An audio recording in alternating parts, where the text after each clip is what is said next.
This is Eric Rattan of Cannibal Corpse. You are listening to the Scars and Guitars podcast with Andrew McKay Smith.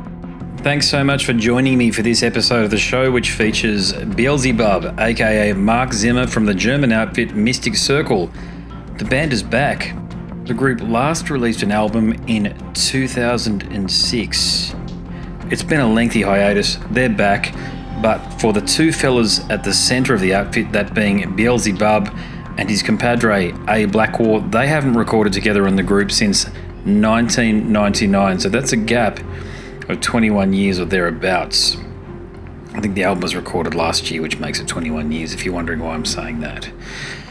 So, before we get to the chat, if you're listening via the podcast, we're going to hear a tune. From the album, it's the first cut, titled Belial Is My Name. If you're listening via the YouTube streaming service, and many of you do, we're going to cut to the conversation straight away. Here we go. Mark. Hey, mate. How's things? Yeah, fine. You? Yeah, good. Yeah, thanks for taking the time to have a chat. I appreciate that. It was outside your regular schedule, I think, when Anne organised everything. So I appreciate it, mate. Yeah, thank you. Thanks for your interest. Very cool. I think we have half an hour from the record company, so little chat. Yeah, they organize everything. Yeah, cool. Yeah, very good. How does it feel like to be back in the game? First of all, I know you've been out of the industry for well over 10 years or thereabouts.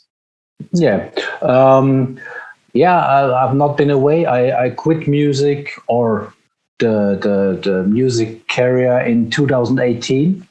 When I quit Mystic Circle in 2007, I did the punk rock for 10 years. So okay. I've been straight on tour, but I get sick and tired of it, and so I decided to quit in 2018. Yeah, I never thought that Mystic Circle is coming back again. But now it has happened, and with the new CD, and it feels good. It feels good to bring our old spirit back. The old spirit is back, and we are complete. Inspired of this thing, so yeah, it's good. Yeah, a punk band. Tell me what can you describe the punk music that you were playing and the name of the band that you were playing in? Yeah, it's my second passion. It's like, I don't want to tell the name of the band, but it's punk rock and roll. So I was not a leader of it. I only want to go on tour and play music, that's all. So, but it's my second passion, you know. Yeah, no, fair enough. Yeah, no. Yeah. Well, your first passion, if I could call it that, is of course the new album, courtesy of the band Mystic Circle. It's great to see you guys back and doing your thing. Thank you very much. The new album is a self-titled affair, and look, the first thought that I had when I found out that you were back, the band was back, is that you're bringing things full circle. Excuse the pun. Mystic Circle, you're bringing things full circle. Sorry, had to go there. For the group, do you feel the same way? Well, of course, because when we are not 100% satisfied with that result or with our vision of that, we don't bring out another CD, or another album or another video or something like that. It was clear from the beginning when Blackwall, my partner, and myself, we met at the 23rd of December in 2020. It was one evening for Christmas Eve, and we talked about this Mystic Circle, how it should sound today, and we were complete on the same level. And next day we start to record, pre-record some songs, and we were 100% in it now, and we are completely inspired, and the old spirit is back. So it's very cool. Look, your last record with Swen was in 1999 on the album, which was regarded, I think it's one of your classic albums, so to speak, Infernal Satanic Verses. Do you feel as though this reunion with Sven is Like it's a second win insofar as it sets you up for many more years of albums and tours. Well, that's the point. Blackwar and myself, we came together, and we are the founding members. And when we started the band in 1992, we have some visions. We were good friends at this time. We were metal kids. We were punks, young punks, and we want to start dark, satanic, mystical music in that way. And as I said you before, that old spirit is back. If we hadn't that feeling, we don't release something new. But it's really complete. Like when he quit in '99, it's the straight continuation of that. It's really cool. Okay, sweet. So picking up where you left off, so to speak, from back then. Nice, yeah. And that hints at something else. The characteristic that I think fans are truly going to appreciate about this new album is that it feels and sounds similar to your old material. Of course, you've just mentioned it there. And another thing too, you always had spooky elements and things that could almost be borrowed from a band like Pink Floyd, but you've kept the intensity intact. So were you tempted this time around to experiment and to take the band into different territory, or was it ultimately just a conscious effort to pick up where you left off, as you say? I think, yeah, of course, it's these symphonic horror elements are a big point of Mystic Circle. But I think nowadays we are much better songwriters, and we use, not on this album especially, we use more of this horror, dark, satanic effects, strange sound. In the older days we use more this symphonic attributes. So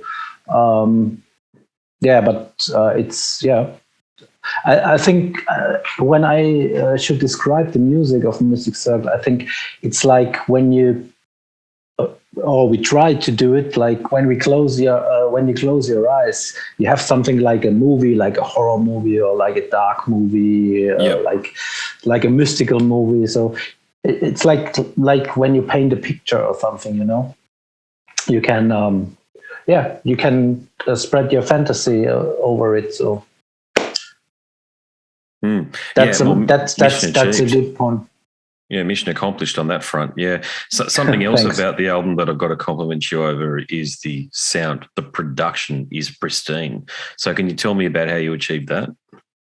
We worked together, I will say, with our producer Niels, and I say he is not, but I count him like a third member at this time, and Blackwar and myself do the whole pre-production. But when we come together with him, it's the final step. You know, he's a very good musician, and we work together as a team. And we want to have this brutal modern sound compared with disharmonic melodies. So, and I think it's the first time in our career when, it's another technique than in the 90s, but you have a much more modern technique. But we are fans of this modern, punchy, punch-in-your-face sound. So, yeah, and we are really satisfied with it. So on the next albums, we work together as a team also. Your music would suffer at this point if you went that lo-fi route. I know that's never been your bag, but there's that fans love that cult sound, you know, the old mayhem sound or whatever, but your music would suffer if that happened to it. Yeah, I agree complete. And that's why the people say, you play black metal and blah. I would say we are very influenced by this heavy metal, but of course the lyrical concept, and we are very interested in that dark art. I think, as you said, in our sound, in our combination of melody and this horror samples, this sound is the best. If we go on this raw sound, it would not happen. It will be not good for. Yeah. Complete right. Yeah, I agree. The choice of the hardware. So I'm talking about guitars, basses, drum kits, this sort of thing. How important was that for you to achieve the classic sound that you've managed across the album? What do you mean exactly with that? So I'm a musician myself, and I play Music Man basses and I play Gallien-Kruger amplifiers. So I know the sound that I'm trying to achieve straight away. And it's a product of about a quarter of a century, 25 years of playing that I've ended up that way. I've tried other things, but that's where I've gone. So for my playing, it's very important for me to have that gear in order for me to feel comfortable. There's the key word, comfortable. So when you're writing a tune, do you go for, say, let's pick, for example, a Fender Stratocaster, or have you got that sort of thing? Are the guitar, the choices of guitars, are they very important to you being able to create the quality of sound? Yeah. I think for the solos, we use different sounds. It's like a colleague from you asked me that question, but I didn't understand him quite well. We use different sound, different basses. No, the basis is ESP. But I also have this Fender at home. Nice. We use for pre-recording. We use the Kramer. Jackson. Sure. Sorry. Okay. Jackson, Kramer, and ESP. Okay. And also, I got a Fender at home, so yeah. For the drums, we use samples, for example. So, but yeah. Did it take you? I think with it.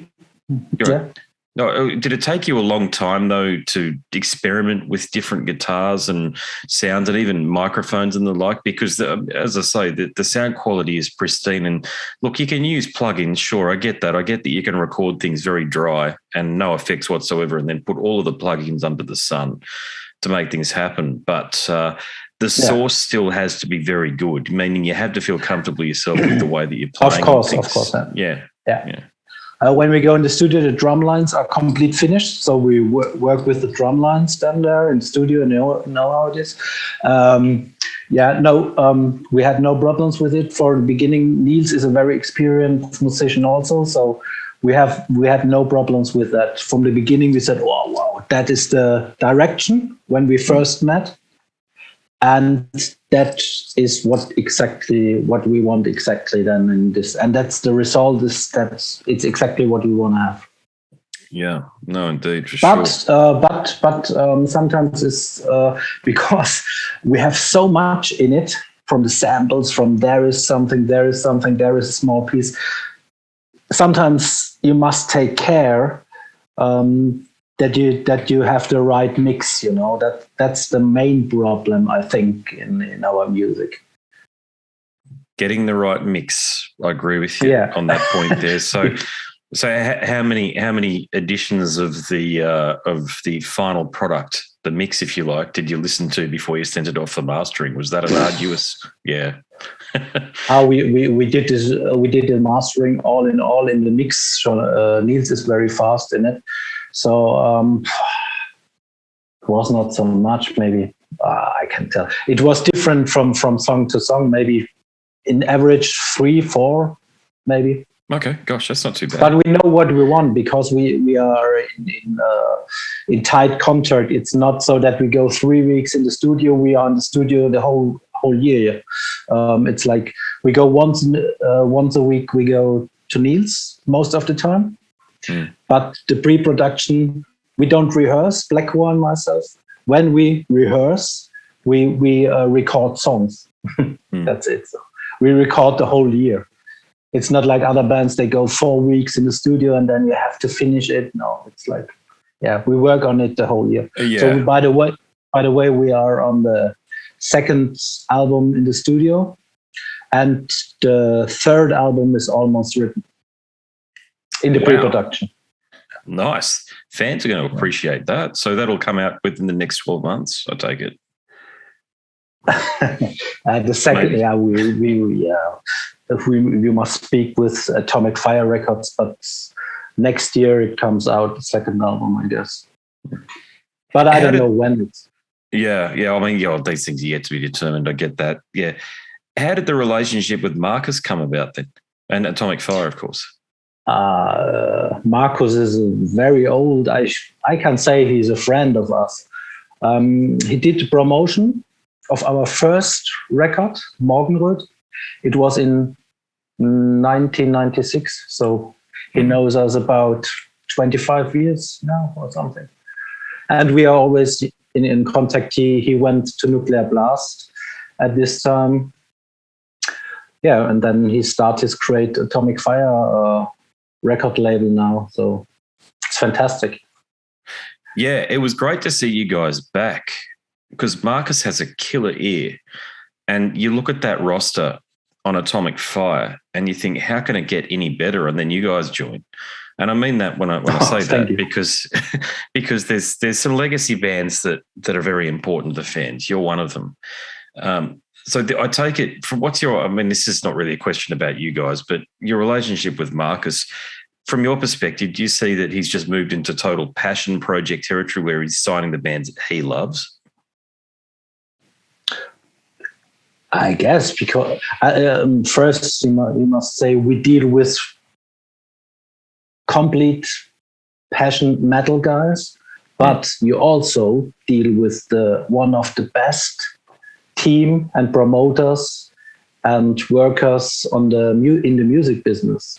So I think Marcus, of course, sign bands he likes, but also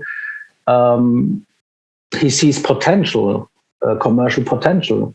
Otherwise, I see both sides, and I must say, since we are on this label, it feels like family. It's a big family. They complete stand your back. It's like you can you can realize your whole visions. We are almost every day in contact, and it's really great. It's the best thing, the best label we ever had. So, yeah. I'm glad you talk about the aspirational aspect of the band, because a lot of underground, when I say underground bands, I think you know where I'm headed. They go, no, we just do this for the art. We don't care about the audience. But I don't see how that can be ever be truly the case. So for you guys, I know you've got great success in Europe, but success in America, do you get a lot of fan emails and comments and the like? And, when you see the demographics of where your listenership is, because North America is the commercial bonanza, let's face it. I mean, that's the biggest single market. Do you think you got a shot this time around at even greater success in North America?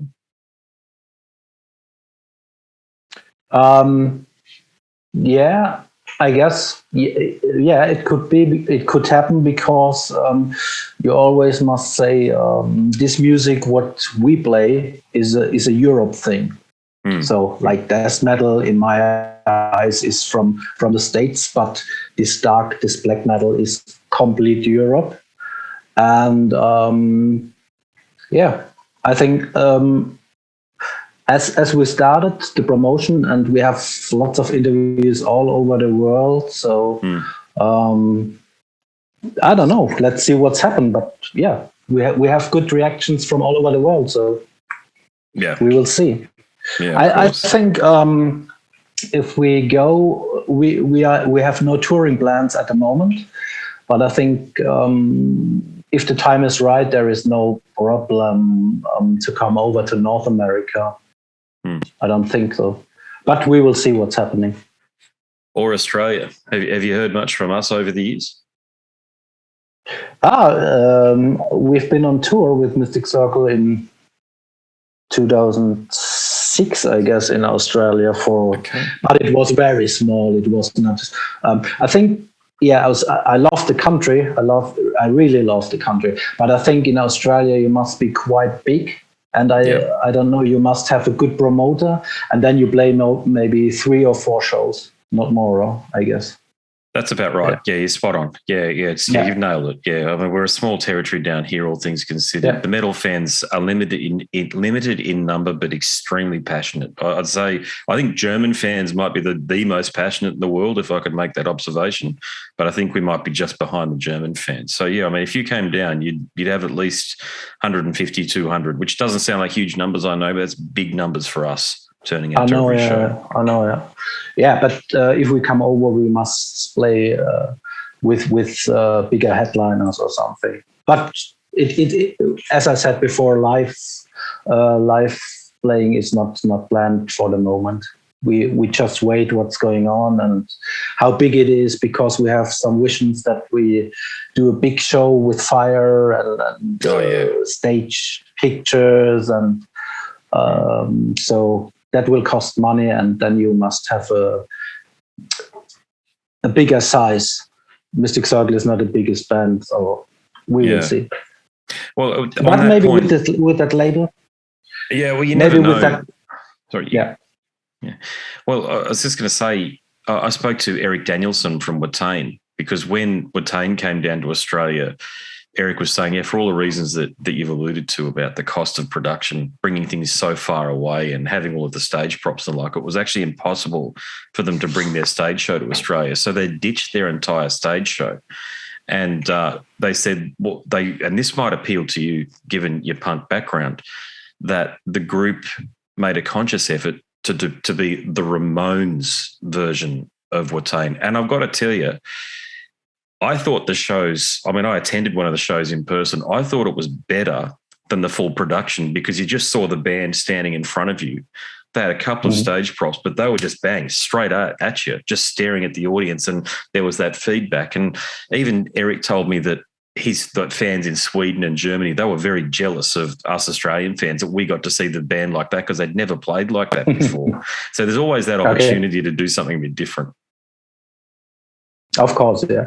But as I said before, we must see. We are not a big band. Watain is now lots bigger than us and worldwide. So we will see. We will see. But as I said before, I love the country.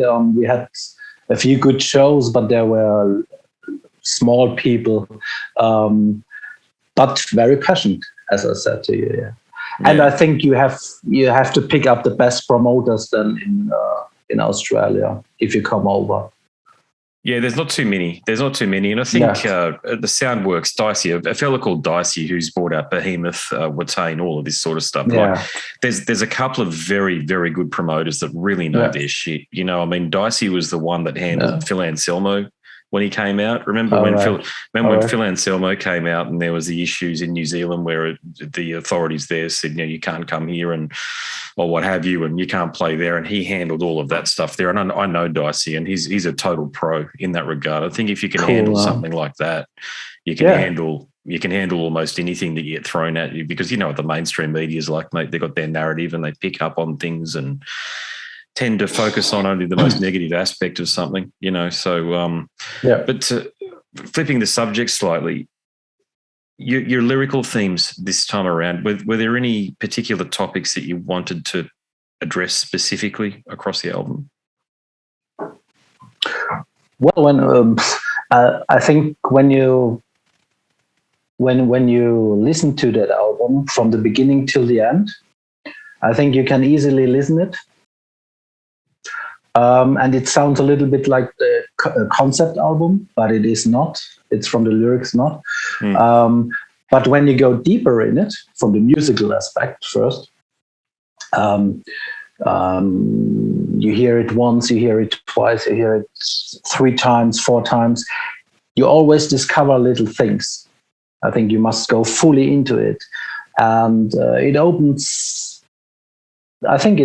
a world of darkness, of horror a little bit. And from the musical side, it's not only the satanic aspect, it's also mystery things. It's also about, for example, one song is about a werewolf, a wolf demon. So we are not, or about demons, about Armageddon. We are not only interested in the satanic aspect. We are interested in this whole area of mystical stories, of legend, of old ancient legend, of horror stories. It's really cool to discover this whole area. It is. You're right. Yeah. Just talking about your interest in Satanism, are you more like veer toward the LaVey philosophy, or is it more of a theistic philosophy? Yeah. To me, the sign of Satan was always strong, and it was never a negative figure or something. It's when I was younger, it was more a thing of rebellion. Of rebellion side. Now it's more a sign of inspiration. But I also must say, to me, till now, it's also a sign against this conservative, against this institution of the Holy Church, which is completely ridiculous, in my eyes. It's still when I go, for example, write lyrics or something, I close my eyes and I use this energy. It's like energy, it's like inspiration, it's freedom, and it's also an opponent. So against society. When you are younger, you're a rebel. And we are, of course. We like this, some philosophies of Anton Santo-LaVey. But you also say it's freedom of art. It's against this conservative, against the conservative society. That's more the thing now for me. What is Baphomet or Satan should be. Yeah, it's definitely morphed, hasn't it? These days, the perception that I certainly have, correct me if I'm wrong, it might be different in Germany, but Satanism's almost mainstream in Australia. It's so common in terms of seeing people identify as either theistic Satanists or philosophically aligned with LaVey, that you even get advocacy groups, like the advocacy groups associating themselves with LGBTQI interests, Satanists for refugees, this sort of stuff. Satanism has aligned itself with social causes. Has that happened also in Germany? I don't know. I think the good thing is about this Satanism, it's like it has always a negative aspect, but it is not. To me, it means freedom and it means individualism. So you can build your own world. It has nothing to do with a sect or something. Or to me, it's more inspiring. It's more, And as I said, as you said, it's more mainstream nowadays. But you must say, when the Church of Satan in the 60s or 70s, I don't know when they were founded, it was rebellion against this conservative American society. So it was a big thing at this time. And I think LaVey was a very intelligent guy, So, and as I also said before, for me, it was when I was younger, it was really a rebellion. We get much in trouble with that. And nowadays I'm quieter, but it goes through all my life, this figure. So, but nowadays I use it more to meditate, to have it as a sign of strength for me. Individualism. Well, I remember reading LaVey's Satanic Bible and just thinking it felt like a self-help book. It didn't feel like a moral or an instruction, so to speak, like, say, the Bible or even the Quran. It felt far more like as if it was saying, be you, be the best, very best version of you that you can find. And I loved the aspect of that if someone disrespects you, you don't need to turn the other cheek. You can strike back. I thought that was great, because a lot of people feel intimidated by the shackles of society and people who fuck with them constantly, and there's no need to turn the other cheek. Of course, and that was the point. And I agree with you. Can't say much more. I think I've got time for one more question, so I'm going to make it. I'll try to wrap things up with a good one. When you look back over, can you kind of call it your career with Mystic Circle? What gives you the greatest sense of accomplishment?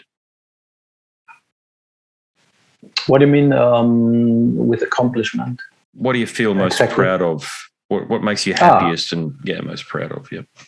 It's like I feel nowadays, since I'm with my partner Blackwar again together, I can say it's a way of life. This is our brand. This is our world. This is something we can be proud of. In the shit world, we go in the world of Mystic Circle and we create our own world and our own music, our own merchandise, our own lyrics. It's great. All in all, this package it's life for me. It's like it goes through my life for 30 years, more than 30 years now. So it's cool.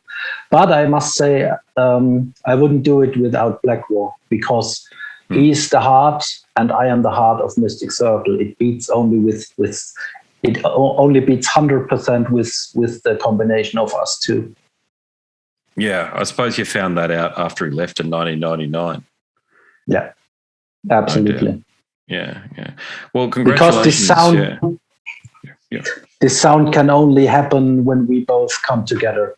That's the unique Mystic Circle sound. So, well, you got a classic sound, and congratulations on recognizing that. Okay, that the band can only continue once the two of you are back in forces. Because if I could say you're the spirit, he's the heart, vice versa, for the band to happen, that needs to be there. Fans appreciate it. I can tell you that. Fans understand what's going on and they appreciate it. So look, congratulations again on this killer album. It's a self-titled affair.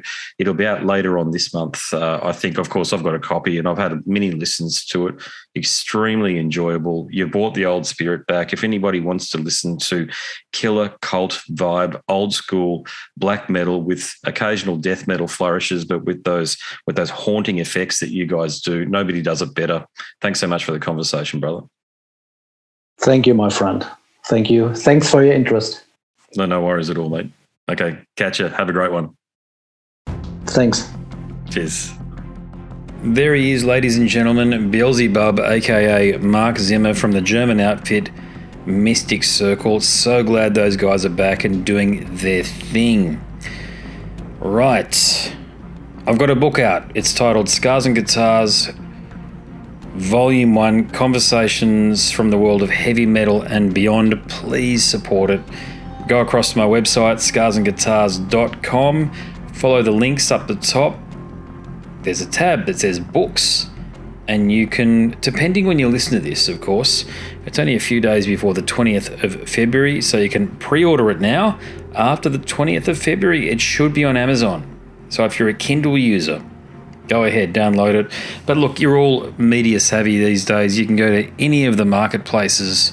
There's about 7 or 8 marketplaces from which you can download the book from, and you can convert it into is the word technology? Or the format, that's the correct terminology of your choice. And you can read my book, which is all about the podcast. It's an autobiographical account of my perspective on many of the conversations that I've conducted for Scars and Guitars.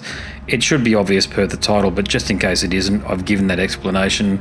My name is Andrew Mackay-Smith, and I'm the host of Scars and Guitars, and I've just written the Scars and Guitars book. Until next time, it is a very goodbye for now.